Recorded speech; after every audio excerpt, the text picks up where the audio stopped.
गांधी स्वप्न जब सत्य बना, देश तभी जब गणतंत्र बना।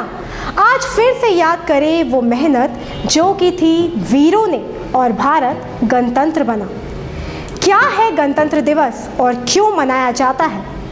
गणतंत्र का शाब्दिक अर्थ है गण अर्थात समूह, नागरिक जनता, तंत्र अर्थात प्रणाली व्यवस्था, जहां जनताओं द्वारा नियंत्रित प्रणाली को मिलकर चलाया जाए, जहां व्यवस्था को चलाने के लिए एक सीमा होती है। संविधान लोग खुद बनाते हैं और उसी के अनुसार काम होता है। नागरिकों को बराबरी और न्याय का पूर्ण अधिकार होता है।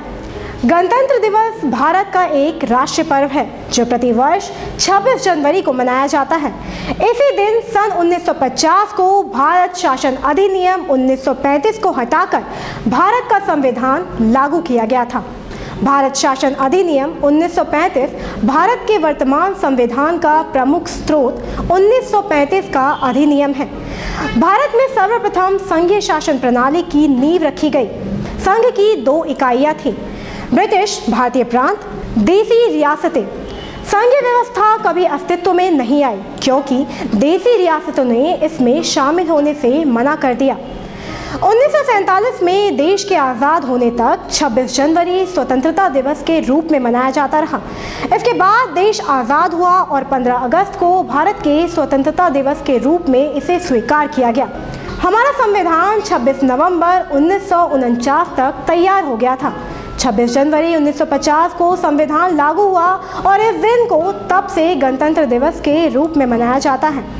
भारत कई मायनों में लोकतंत्र का सबसे मजबूत उदाहरण माना जाता है।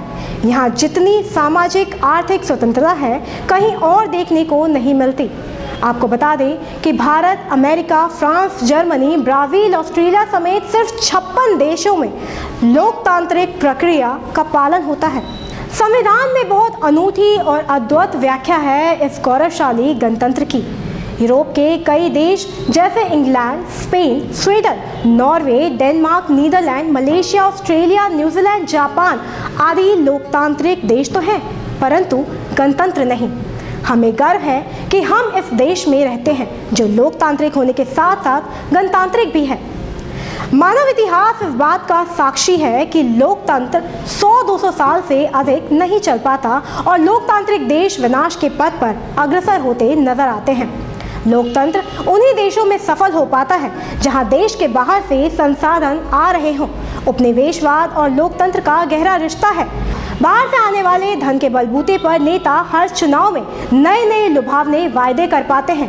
यदि कोई धन का बाहरी स्रोत ना हो तो नेता वायदे तो करते हैं, पर उनकी पूर्ति के लिए आंतरिक संसाधनों से धन जुटाने में या तो अलोकप्रिय हो जाते हैं या देश को खोखला कर देते हैं।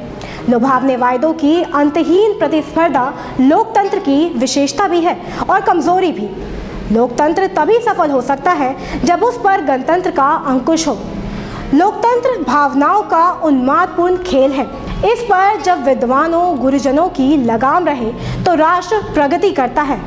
दुख की बात तो ये है कि भारतीय संविधान की प्रस्तावना में लोकतांत्रिक गणतंत्र की उद्घोषणा के बावजूद भारत में गणतंत्र का लोकतंत्र पर अंकुश लगभग 0 के बराबर है।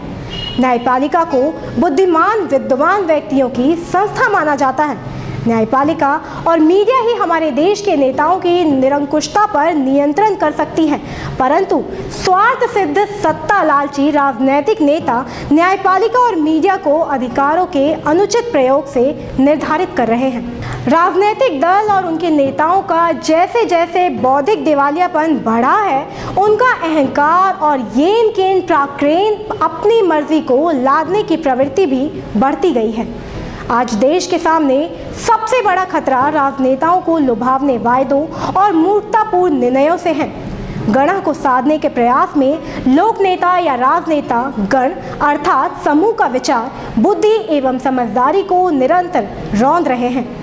राजनीतिक फैसले सत्ता सुख के लिए जाने जाते हैं, ना कि देश की एकता, अखंडता और प्रभुता के लिए। मीडिया पर दबाव बनाकर सरकारें अपने पक्ष में काम करवाने का चलन बढ़ता जा रहा है। न्यायपालिका के फैसले भी राजनीतिक लोगों के प्रभाव से प्रभावित होते हैं, जो देश के लिए बड़ा खतरा है, जो लोकतंत्र और गणतंत्र की परिभाषा से परे है। देश लोकतंत्र और गणतंत्र होते हुए भी धीरे धीरे तानाशाही की तरफ बढ़ रहा है। धर्मनिरपेक्ष देश धार्मिकता की तरफ बढ़ रहा है। पिछले कुछ सालों में लगभग यही हालात बनते नजर आ रहे हैं। नेताओं की ऐसी कोशिश रहती है, लेकिन देश का संविधान खुद के अस्तित्व को बचाने की कोशिश में जर्जर होता सा प्रतीत होता है। लेकिन देश का संविधान इतना सशक्त, पारदर्शी है कि नेताओं की गलत नियति के बावजूद भी दुनिया के सबसे बड़े देश को चलाने में सक्षम है।